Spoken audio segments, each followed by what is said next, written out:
ओम नमो भगवते वासुदेवाय। ओम नमो भगवते वासुदेवाय। ओम नमो भगवते वासुदेवाय। नारायणं नमस्कृत्यं नरं चैव नरोत्तमं देवीं सरस्वतीं व्यासं ततो जयमुदीरयेत्। नष्टप्रायेषु अभद्रेषु नित्यं भागवत सेवया भगवते उत्तमश्लोके भक्तिर्भवति नैष्ठिकी। कृष्णाय वासुदेवाय देवकी नंदनाय च नन्दगोपकुमाराय गोविन्दाय नमो नमः। नमः पंकजनाभाय नमः पंकजमालिने नमः पंकजनेत्राय नमस्ते पंकजांग्रहे। ओम ज्ञानतिमिरान्धस्य ज्ञानाञ्जनशलाकया चक्षुरुन्मिलितं येन तस्मै श्रीगुरुवे नमः। श्रीचैतन्य मनोभीष्टं स्थापितं येन भूतले स्वयं रूप कदा मह्यं ददाति स्वपदान्तिकं। नमो विष्णुपादाय कृष्णपृष्ठाय भूतले श्रीमते भक्तिवेदान्त स्वामिनीति नामिने। नमस्ते सरस्वती देवी गौरवाणी प्रचारिणे निर्विशेष शून्यवादी पाश्चात्य देशतारिणे। जय श्री कृष्ण चैतन्य प्रभु नित्यानंद श्री अद्वैत गदाधर शिवासादि गौर भक्त वृंद। हरे Krishna Krishna Krishna Hare Hare Hare Ram Ram Ram Hare Hare. Hare Krishna, welcome you all on our discussion of Srimad Bhagavatam. So yesterday we have completed or nearly entered towards overview of Canto 3, Chapter 6. Sorry, 5 we completed, I think. And yes, 5 we completed. Today we will continuing from Chapter 6. So where Maitreya Muni start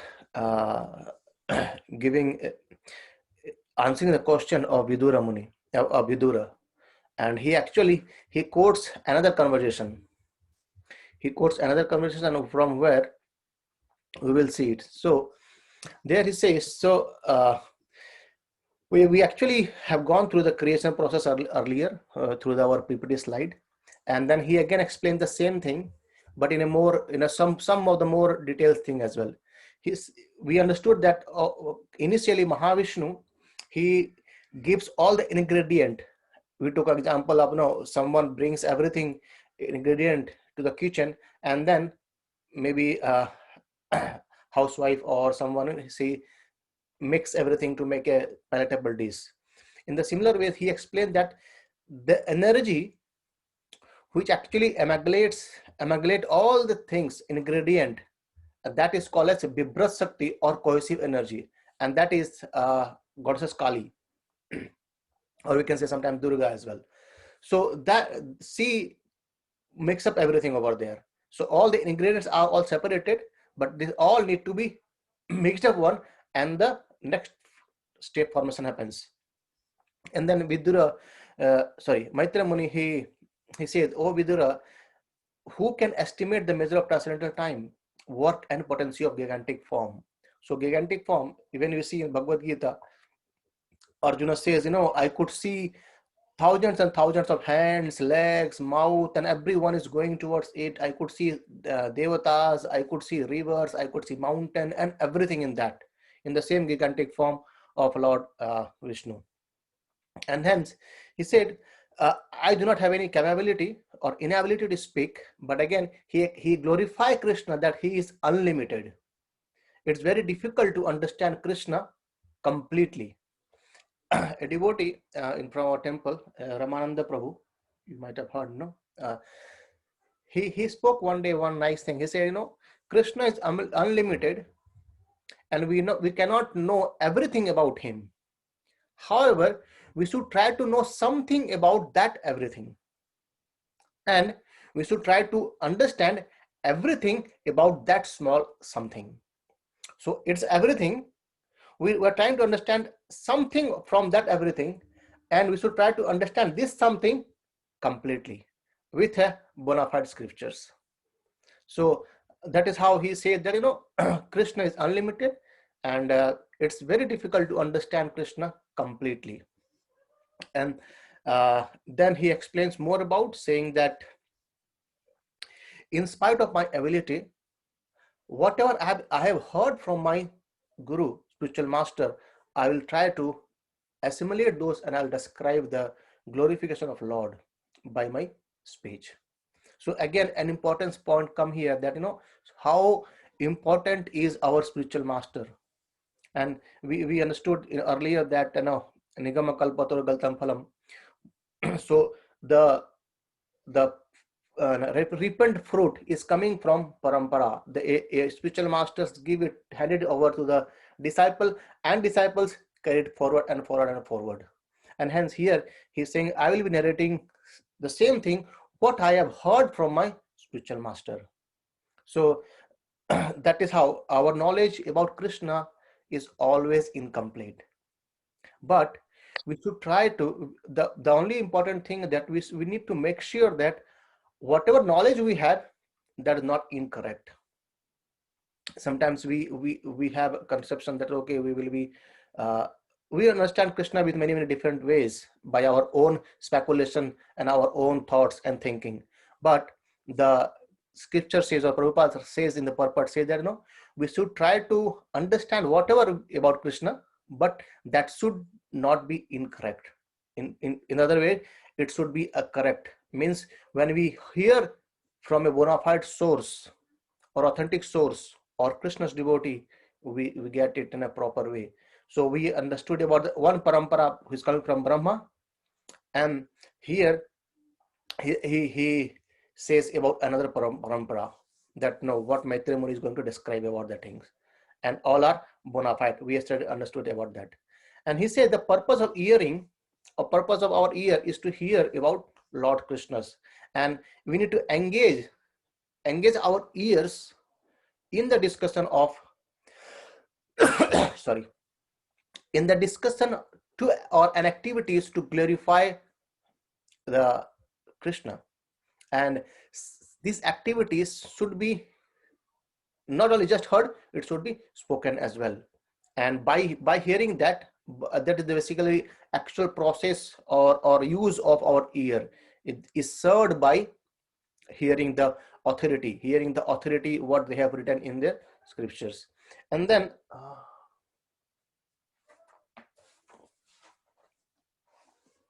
and there is a lot of things being more described here, and there's a how Lord Brahma actually create the cohesive energy, how it happens. I'll read it out.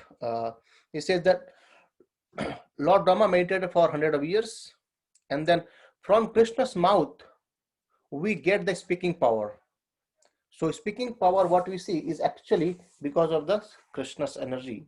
That's an energy as well. And then from this nostril it comes Ashwini Kumaras, by which actually we can smell. The power of smell, or the smell of any aroma, that only comes from the energy of Krishna's. And then his eyes are sun and moon. We could see things because of sun. We discussed yesterday as well, So our eyes has a capability to see, but if there is no light or in darkness, even we cannot see our hands. Prabhupada writes, we have the eyes is for seeing, but still, if there is no light or we are in darkness, we cannot see even our own hands. However, this energy comes from Krishna. And then from his skin, it manifested the sense of touch or itching sensation that we get from his skin. And then from ears, we get the sensation of hearing and sound. And from his genitals comes the Prajapati, who led the all humanities, things, organs. And from his hand, Indra manifested, which is actually also for us, like, persons can work for his livelihood, and legs are to move the living entities. In the similar way, he says intelligence, from intelligence comes Brahmaji, and Brahmaji, who is actually has the power of understanding, and he understood how to create the creation. And from false ego, from the ego, it manifests Rudra. Rudra is Prabhupada writes that he is an incarnation of Lord Shiva. And these many things are more described in chapter 6. And then Vidura, after hearing this from Maitreya Muni, he inquired some more questions. So these are the questions as been already asked by Parikshit Maharaj to Sukdev Goswami. So Sukdev Goswami is narrating these intermediate stories or the communication or conversation between the great souls. And then he asks more questions. He says, how is Lord being spiritual is connected to material modes? So Krishna, he is spiritual, isn't it? And even we are spiritual, but how he, because Krishna cannot be contaminated by the material modes. We are contaminated, but he cannot. Then how he get connected? We need to connect with that. This two needs to merge or mix. Then only we can do something. So like water, water can be mixed in anything, but still the quality of water is separate. Then the questions being asked by Vidura, saying, please let me know. And then Maitra Muni answered. He said,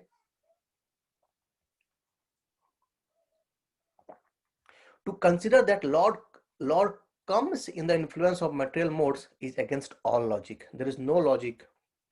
And Krishna in Bhagavad Gita says, Mata paratram nanyat krichit asti dhananjaya mai sarvam idam proptam sutre manigana eva. Krishna says, Mata paratram nanyat, there is nothing beyond me. And who, it's like a pearl string, isn't it? The pearls becomes necklace only because there is string inside the pearls. No one can see the string. Everyone see the, oh wow, very beautiful, nice pearl necklace. But actually behind that there is a thread which binds the pearls. And if you cut down the thread, that is no more necklace. It remains all scattered pearls. In the similar way, Krishna's energy binds this whole cosmos. That explains in Bhagavad Gita as well. And Krishna says, Maitra says that understanding Krishna's under any material modes is against all logic. And Lords has material and spiritual energy, parasakti and aparasakti. So, and sometime of the energy control another energy, but the energy cannot control the gigantic controller, supreme controller, right? So aparasakti, parasakti, spiritual and material, they sometimes control here and there, but they cannot control the controller. So by explaining this, he again asks another question. He says, we living entity, first he asked about question, Ishvara or Krishna, how he contact material modes. The answer is, to understand that Krishna is being contaminated by material modes is a false understanding or is illusion. And then second question he said about us, Jiva. He says Jiva is a spiritual in nature. Then how does he come under the influence of material modes? So I'll repeat. First question was Krishna or Vishnu, how he connect or contact the material modes, isn't it? And answer was given that Krishna cannot be in the influence of material modes. And if someone says that Krishna is under the influence, is basically it is an illusion. He do not have any proper understanding, because understanding Krishna is against all logic. And then second question comes that how the living entity, the Jiva, they are being influenced by material modes. So we are influenced by material modes, not Krishna. And then then the answer was given by that Maitra Muni says the problem is Atma Viparaya. What that mean? It means that understanding the ourself, or basically misunderstanding our identification. So by we do not have proper understanding who we are, who self is, we are being conditioned by the material modes of nature. And then he explains more. He says the living entity is in distress regarding his self identity, means we do not know who we are actually. And he says there is no factual background. It's basically he gave one more example, like a man, isn't it? Suppose, can we see, if let's suppose someone head been cut off, can the person see himself, or can the person see his own head? No, isn't it? In reality, if you say, if a head of a person is being chopped up, the person cannot see his head anymore, or even he cannot see his body as well. However, if a person is dreaming, in a dream, he can see his own head and body been cut off and separated, isn't it? That was the example given, that a person in his dream, I'll repeat, a person in his dream can see himself as the body and head is cut off. And he says this is the real thing. This is the understanding that because we are illusioned by the three modes, or we do not know about the understanding of who we self are, that is why we are in dream and we are struggling. And that's the problem, that spirit soul, for the spirit soul, there is no misery.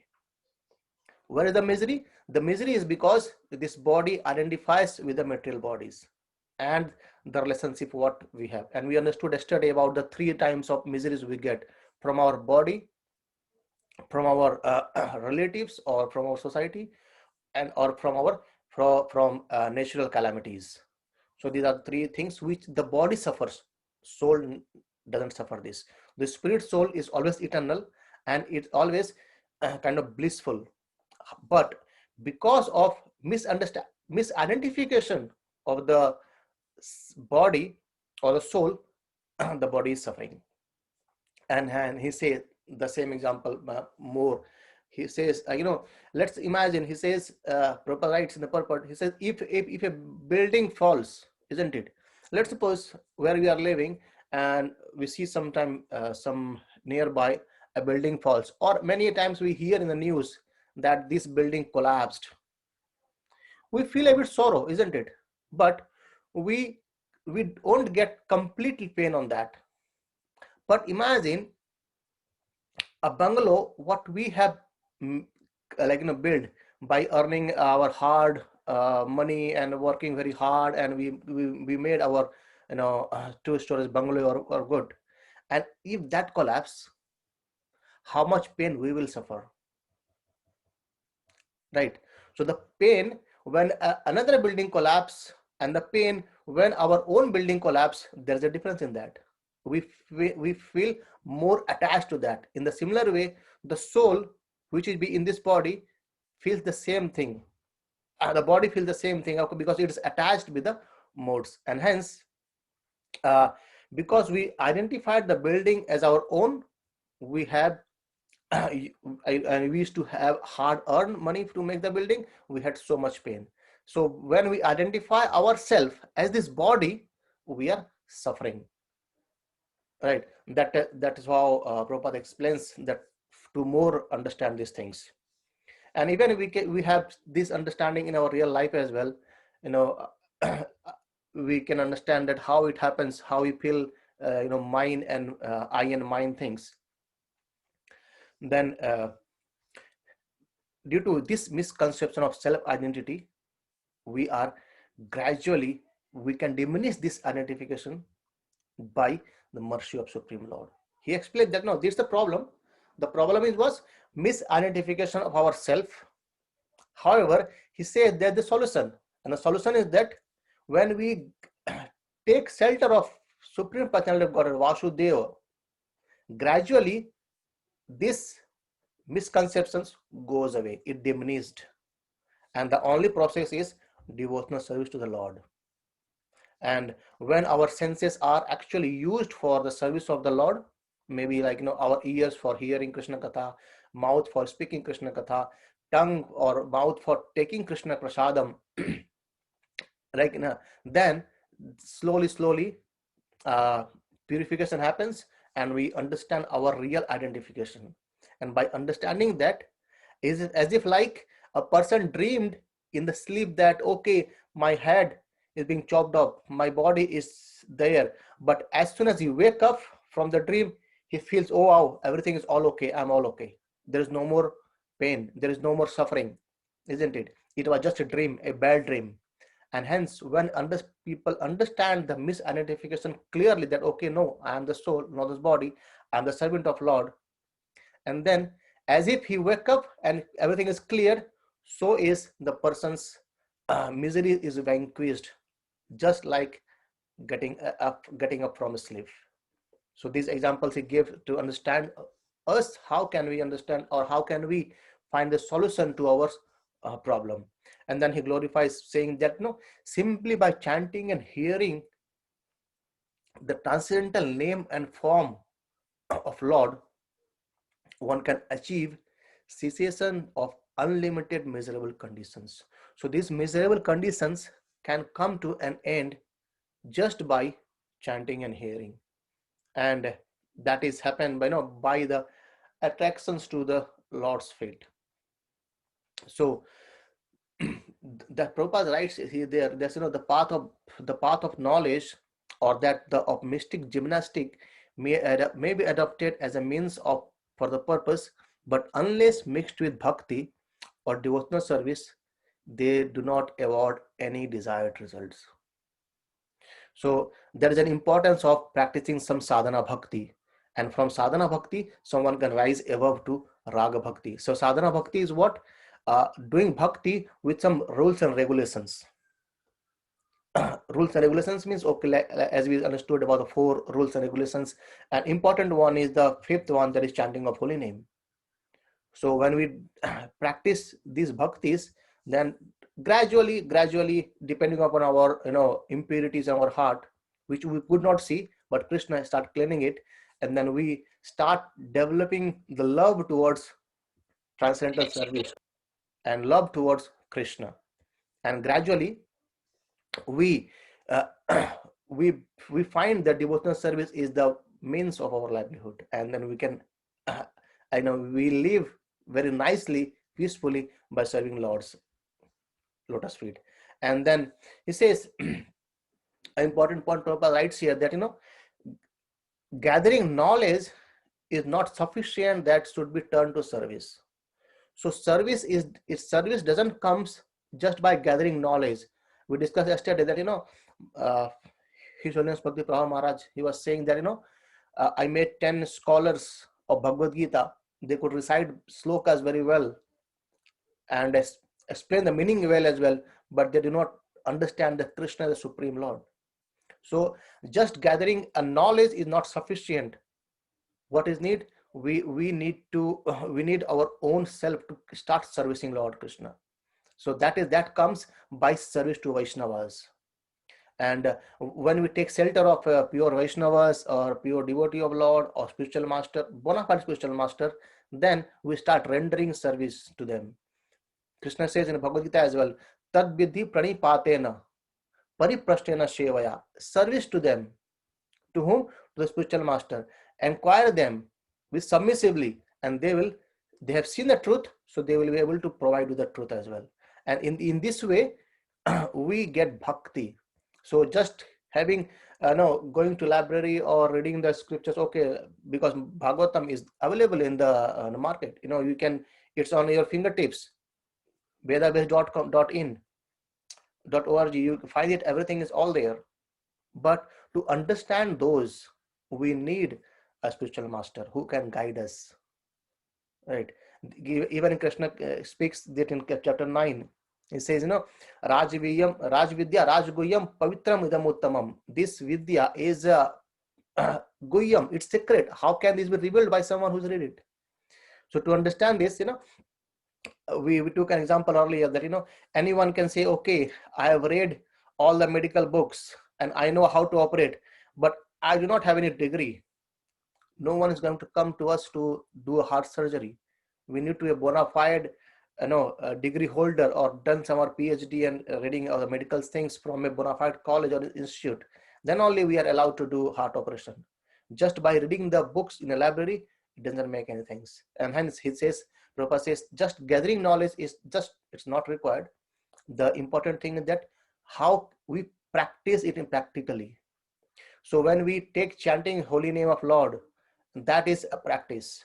When we do service to the Vaishnavas, that's a practice. If you remember Narada Muni, while he is narrating his story, he told that my mother was serving the Vedantist in the 4 months, and I used to be with them discussing about Krishna Katha, hearing Krishna Katha, and taking remnant of what they left. And by that service, I am right now in the position of Narada Muni, who is known as spaceman, who can go anywhere, anytime without any restrictions. So that is the power of bhakti, right? Just having knowledge is not required. So being a scholar is not being a big thing.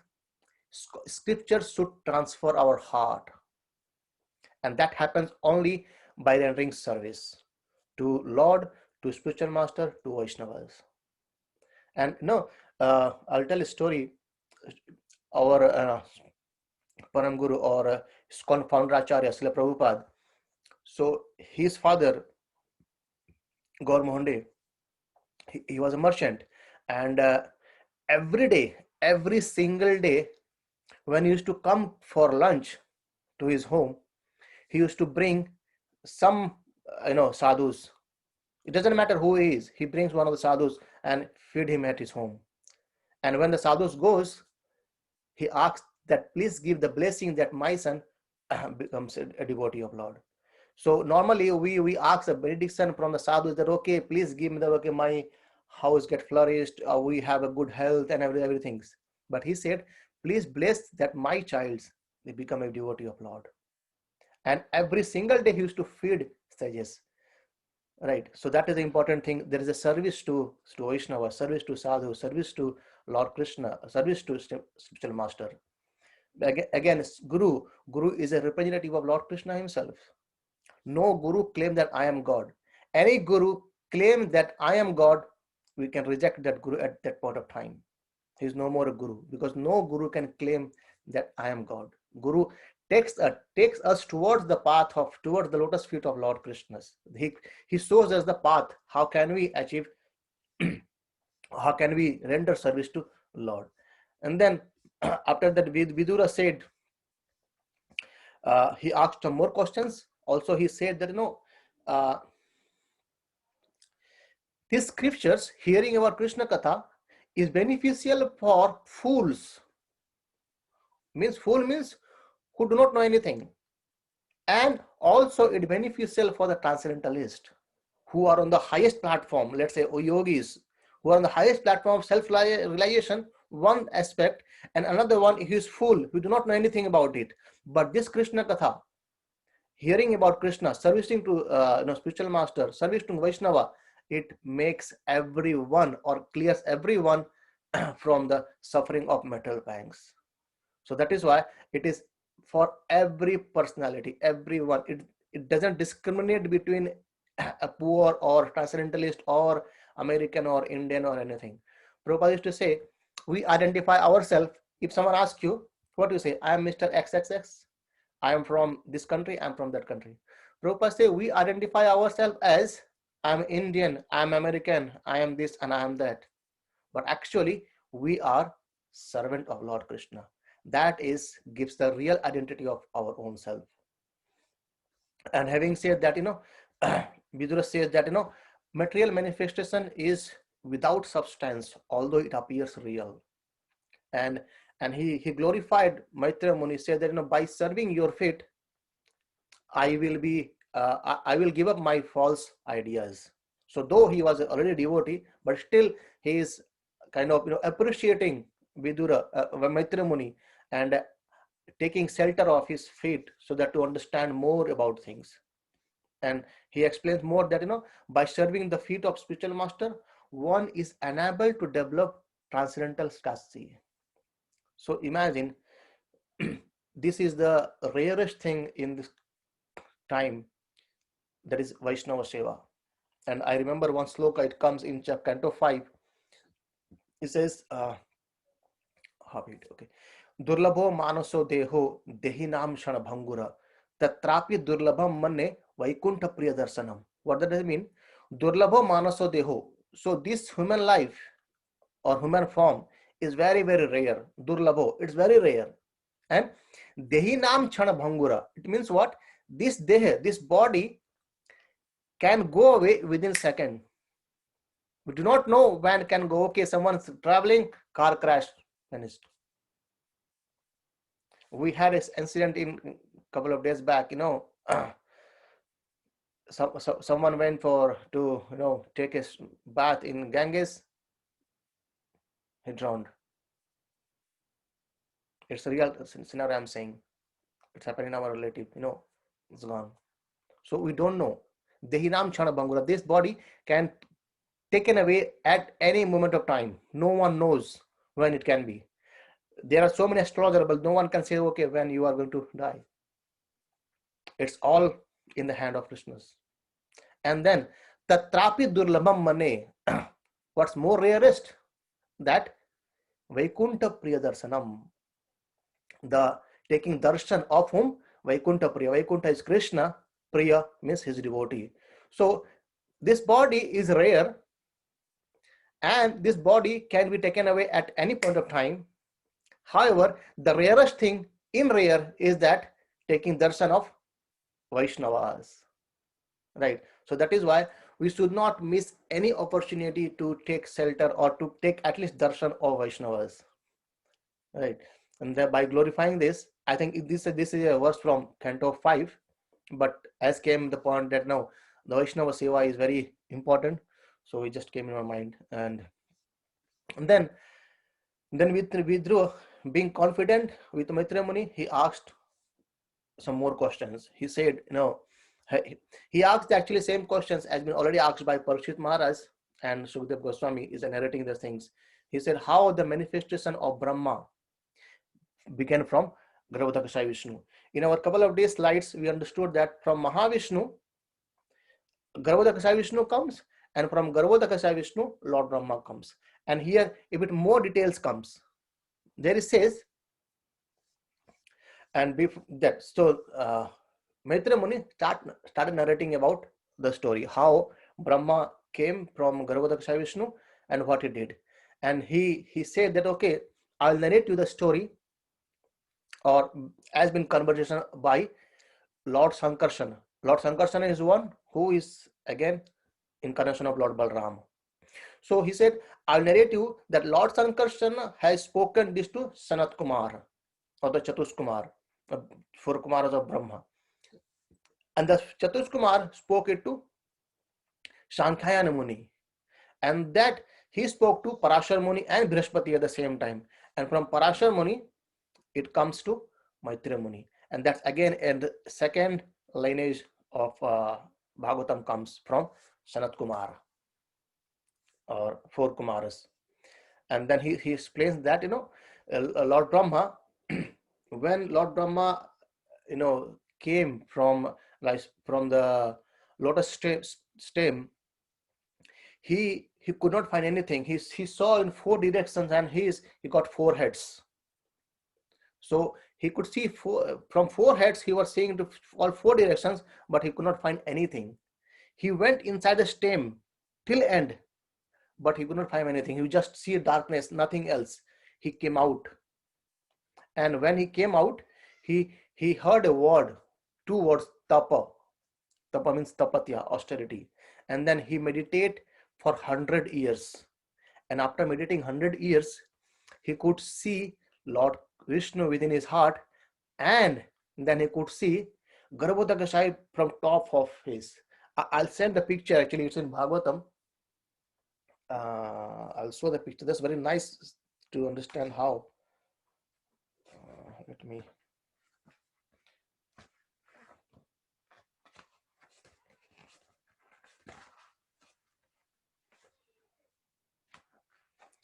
So is it visible? Can you see this picture now?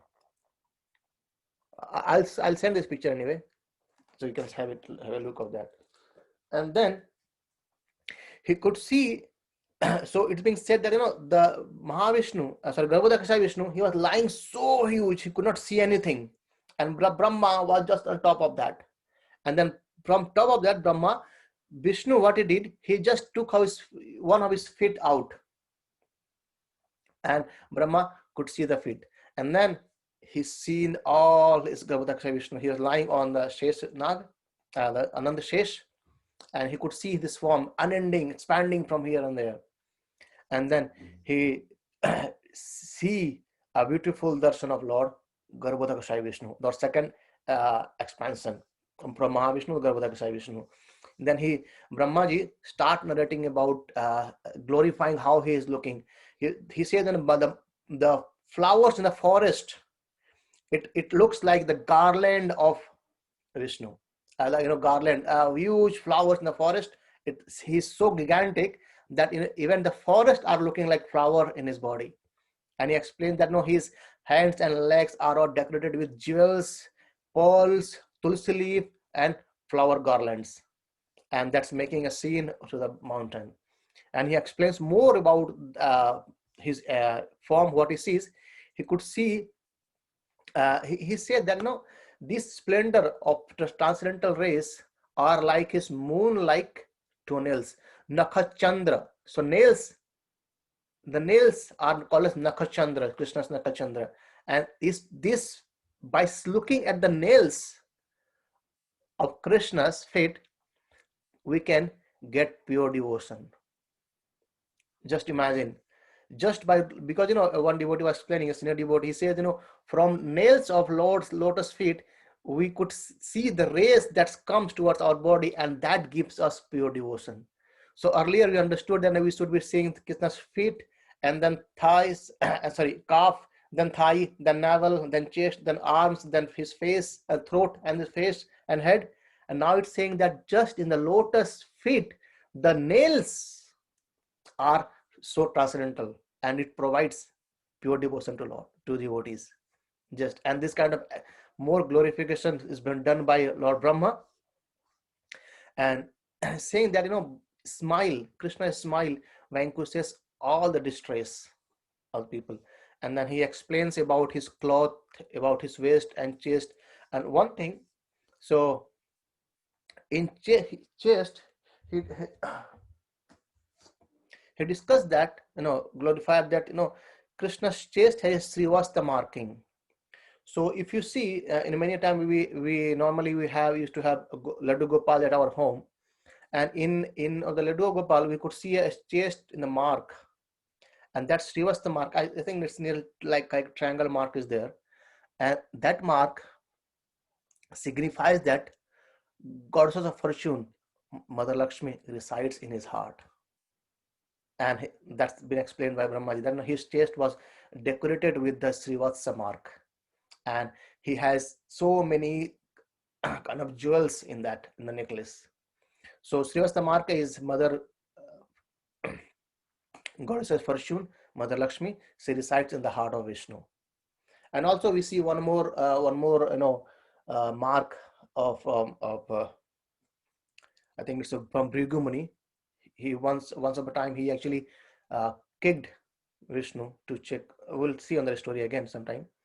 But then again, he compared everything with the sandalwood tree, and then the Lord's bodies were decorated with so many valuable jewels and pearls, and that he could see.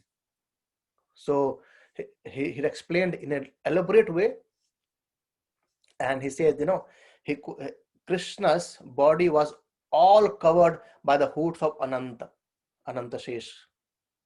Right now, we have seen the picture while Krishna rests on the Ananta Shesha. That is again Sankarshan, Lord Balram, who comes as a devotee and serve Krishna. That Ananta Shesha is Krishna's expansion, Balram as well.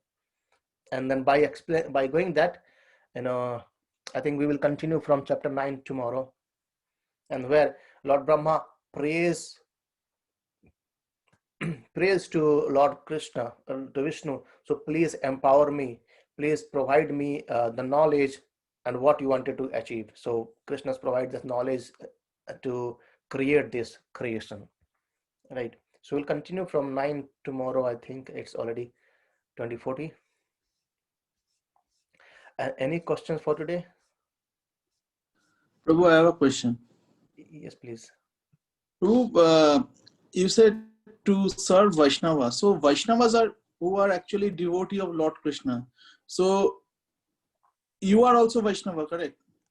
Yes. So if we serve you, that means we are serving Lord Krishna. So is that? So basically, no, you made me. So the basic serving Vishnu, we should try to serve the pure devotees of Lord Krishna.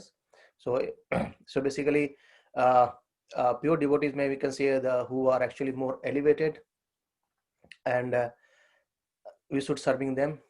And service to Lord Krishna, serving to Srimad Bhagavatam, those are good as well. Okay. So, mean anyone in ISKCON, they are all Vaishnavas. So, if we go and serve them, that means we are doing devotional service to Lord Krishna. Is that what you're saying? Yeah, in one sense, yes. But there are many things, like if you see to myself, I'm just struggling with my all family affairs and everything, but still trying to take ahead whatever I can do. But when it comes to do service, yes, there are so many great souls in ISKCON family. There are so many Maharaj, and there are so many well established personalities, like doing service for 30, 40 years. We can serve them with our full heart and devotion. Prabhu, can you expand this word service? What exactly you mean by service? Can you please explain it a bit? So service is basically, kind of when we do service to Lord Krishna, like, so we do, deity worship to him, right? We make very nice, ornaments for him, very nice clothes for him. And when it comes to service, we make prasad to him, we offer arti to him, so these are the service. So when serving to Vaishnava means we can invite Vaishnavas to our home, we can cook very nice bhoga, offer to Lord Krishna and offer them. And when kind of serving to temple is basically when we earn our hard money, we can give as a charity in our temple, and we can do so many things on the part of service. So by serving this and hearing Krishna Katha from them, so these are the services. Like going to temple and cleaning temple, right? That is service. Service means actually it's ahituki, like you don't want anything in return. Okay. Right, that is basically service. So when we do some yajnas, we have a desire, we are doing this yajna for something good for ourselves. But when it comes to real service to Lord, to Vaishnava, means there is no intention of my own pleasure, but the intention is to please them. Okay. Intention is to please them, right? That is service. Okay. Thank you, Prabhu. Okay. Hare Krishna. Hare Krishna. Okay. If no more questions, then we can say Hare Krishna. Srimad Grantaraj Bhagavatam ki jai. Jai. Srila Prabhupada ki jai. Jai. Hare Krishna. Hare Krishna. See you tomorrow. Hare Krishna. Hare Krishna. Hare Krishna. Hare Krishna. Hare Krishna.